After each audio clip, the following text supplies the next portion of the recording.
Hi there, good evening. We're Dane and Cindy from Midlife Travel Tales. Hi everyone. And what are we talking about today, my honey? We're going to talk about the things that we wish we knew, 15 things before we went to Indonesia. Yeah, and Indonesia was an amazing place.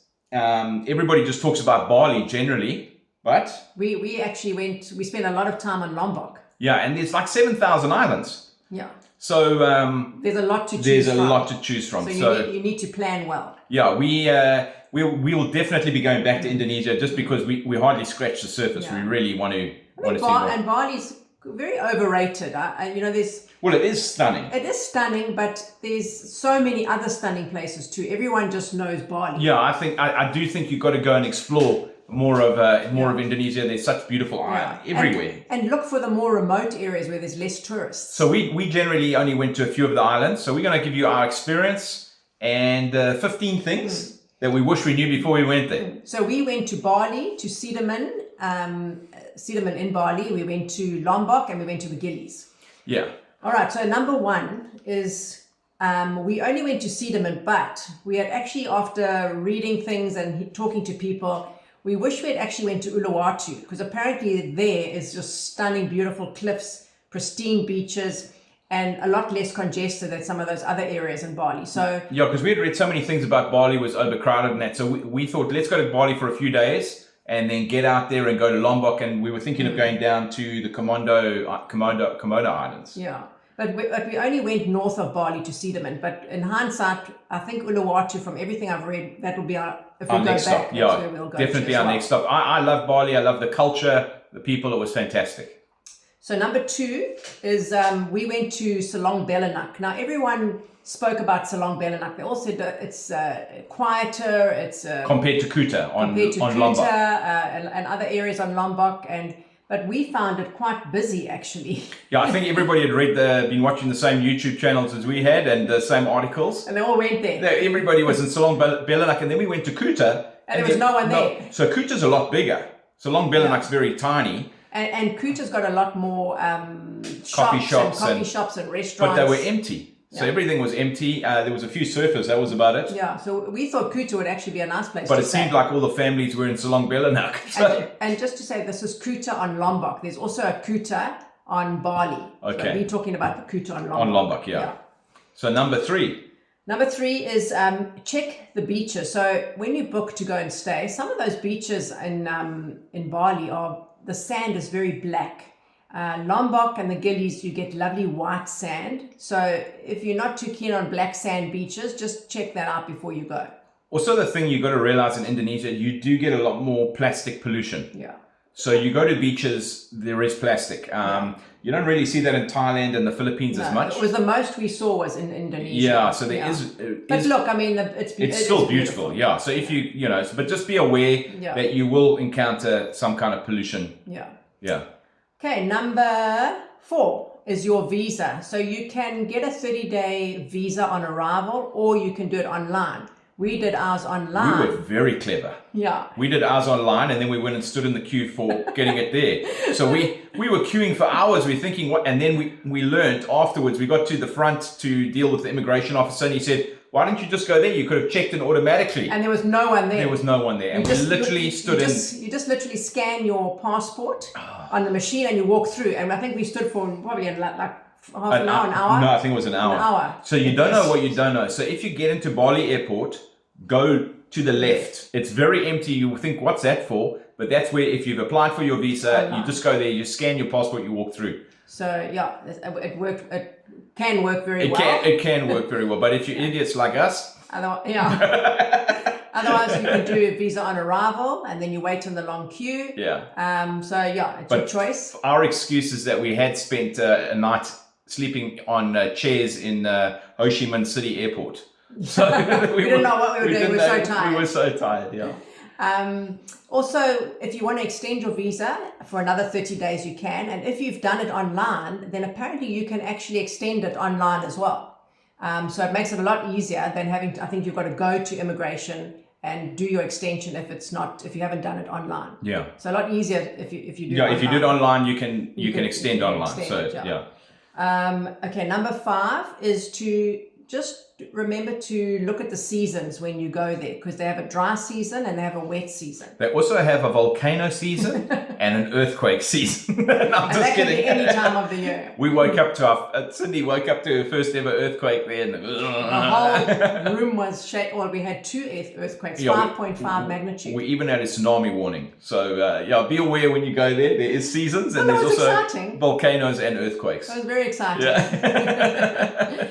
So the dry season is June to September, and the wet season is November to April. But the wet season also, you can still have some really great weather. So I wouldn't discount it completely. Can I tell you, we've been in places that it's meant to be the wet season and we've had great times. It's been great. Yeah. It's been great.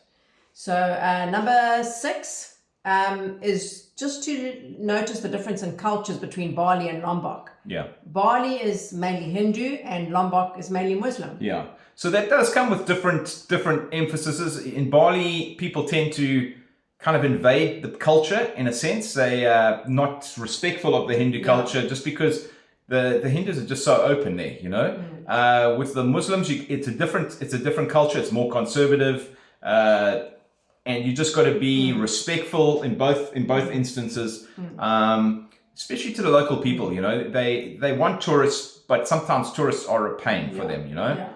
Just because it does interfere with their lives and that. Yeah, which is understandable. Yeah, so don't be a typical ignorant tourist. Try and respect the people, because that's why we go there. We go to these places to learn about cultures and experience something different, and then we abuse it, you know, sometimes. All right, number 7 is your transport, how to get around Indonesia. So when we arrived at the airport in Bali, we caught a Grab. There's actually a special area that you can go to where you can order your Grab and they help you. It's like a Grab lounge. So Yeah, you Grab can lounge. literally sit in there. And there's Wi-Fi. And there's Wi-Fi. And they order the Grab for you.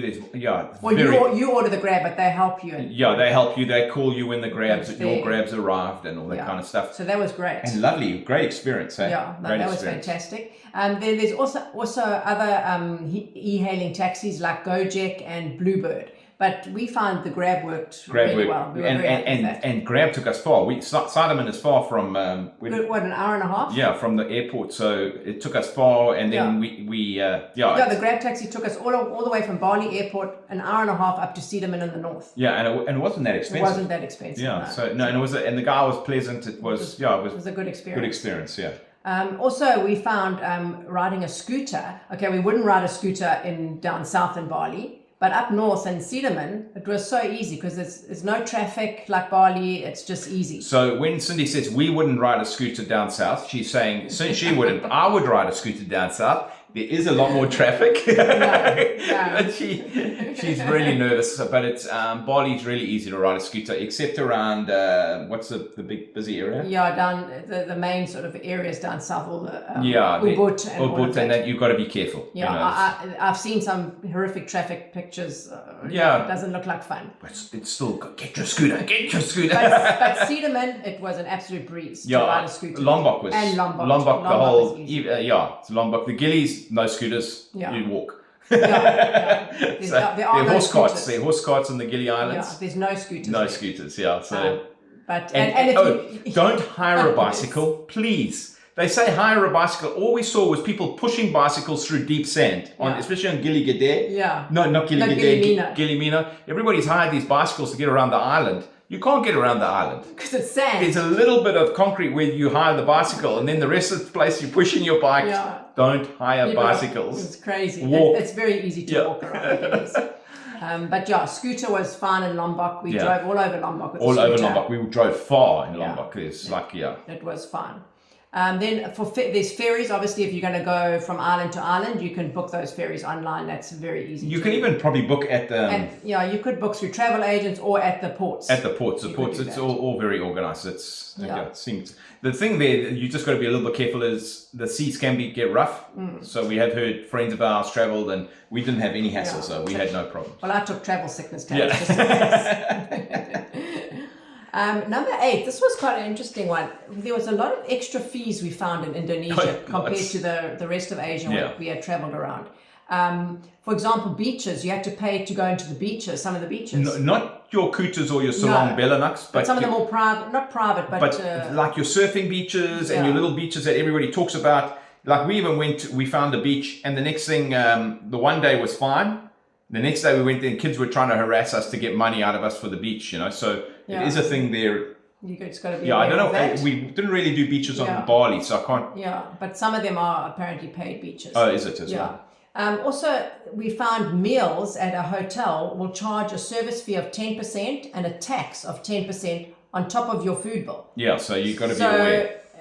A lot cheaper to eat in a local restaurant because then you don't have all this extra taxes added on that hotels do. Yeah, which the hotels really, are adding on a lot of money. It's like 20% added onto your bill. Also, try not to book your taxis and that through your hotel because there's kind of like a taxi mafia in the towns.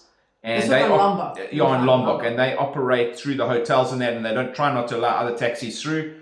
Try and find a taxi. We found a good taxi guy on Lombok, and he literally came and picked us up wherever we were. Yeah, he literally took us all over Lombok. We just messaged him and he picked us up. Because it's a lot more expensive. The taxi mafia, it's double the price. Yeah, it was a lot cheaper. Yeah. And then number 9 is you need to carry some cash because they don't really operate with credit cards. There's not a lot of credit card facilities. Yeah, even on Bali, we had to drive far to get ATMs. Well, there are ATMs around. In Lombok, there was a little bit further. Yeah. But you need to carry cash. The one time we didn't have cash on us, and the people on Bali, the restaurant, allowed us to go 15 minutes up the road, and they trusted us. The people are amazing, truly. Yeah. Indonesians, you guys are amazing, trusting people. Yeah, we were like, what? It wouldn't happen, I don't think, in our country. Yeah, it wouldn't happen. But that we were allowed to go and get our cash and then come back. Number 10 is don't think you're going to get too much alcohol in Lombok. You don't. At the hotels, at the hotels and that, it's fine. Yeah. Like we were used to 7-Elevens and you could go and buy a beer or whatever.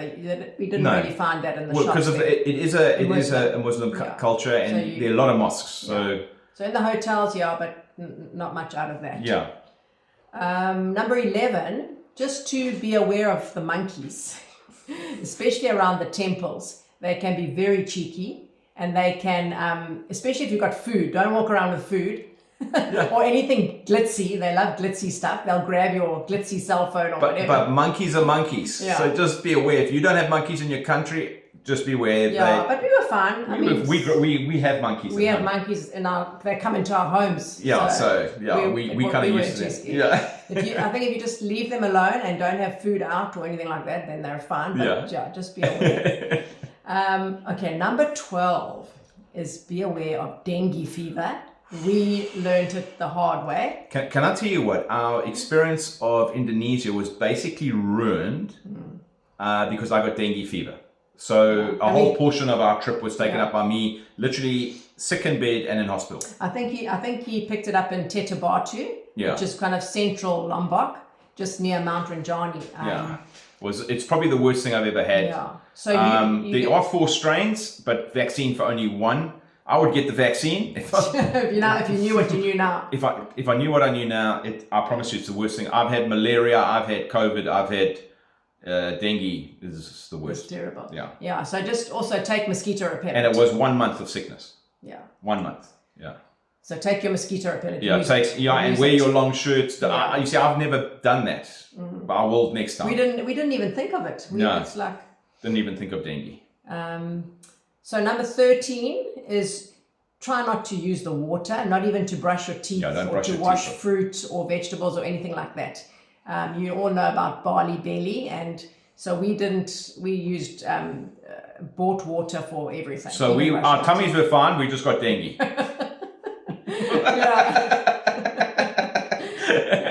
Well, she didn't get dengue, I got dengue. She was snorkeling while I had dengue.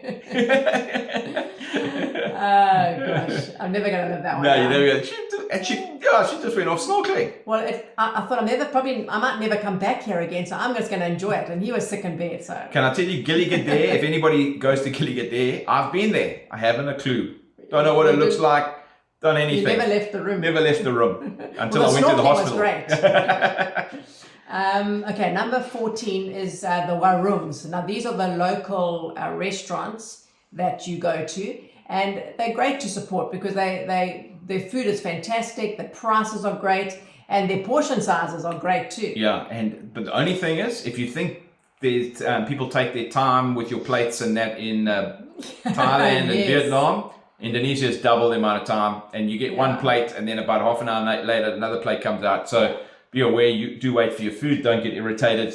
Like you. Get like me. I was impatient. probably sick when I was getting irritated. No, you're impatient when the food doesn't come. I get hungry. Yeah. So yeah, look for the warungs. That's what they call the local restaurants. They're great. That was in fact fantastic. And then last, number 15, is when booking your accommodation, you need to be aware also again of all these extra charges. Like there's a 10% tax and a 10% property service charge. So when you book your accommodation on booking.com, whatever, I didn't notice this until after we had booked one or two places. So I suddenly thought, you click on the booking and then suddenly you think you're getting a great price. And then you see all the extra prices, all the extra things added on. So 10% tax, 10% property service charge. Even the homestays, that one homestay we stayed, they also put these charges on, which really pushes up the prices. The price, as well. because you don't factor that in when you factor your budget. Somehow, and just to be aware that it's not only Indonesia, all the countries in Asia have these taxes, but they're all different. But Thailand's the least. Thailand was the cheapest, definitely. It really was. Thailand's the Philippines was about 12% tax. Vietnam is 8% tax and a 5% service charge. So be aware when you do your bookings, just look at all these extra charges that are normally added on. Especially Indonesia was the highest. But we have to say we really enjoyed Indonesia. It was a very different experience for us. As we said, sadly it was ruined by dengue. But there's 7,000 islands. One of my dreams is to see the Komodo dragons. Yes. Komodo dragons. So we'll have to go back. And we want to go to the top of a volcano, which we didn't. We stayed on volcanoes, but we didn't get to hike up them. The Indonesian people were extremely friendly. They So were amazing. any Indonesians watching this, you guys have an amazing country. You guys are amazing people. We loved everywhere we went. Just sadly it was curtailed by the dengue. The dengue fever. Yeah. So hopefully this helps you guys with your trip and your holiday to Indonesia. Yeah. Have a great time. God bless.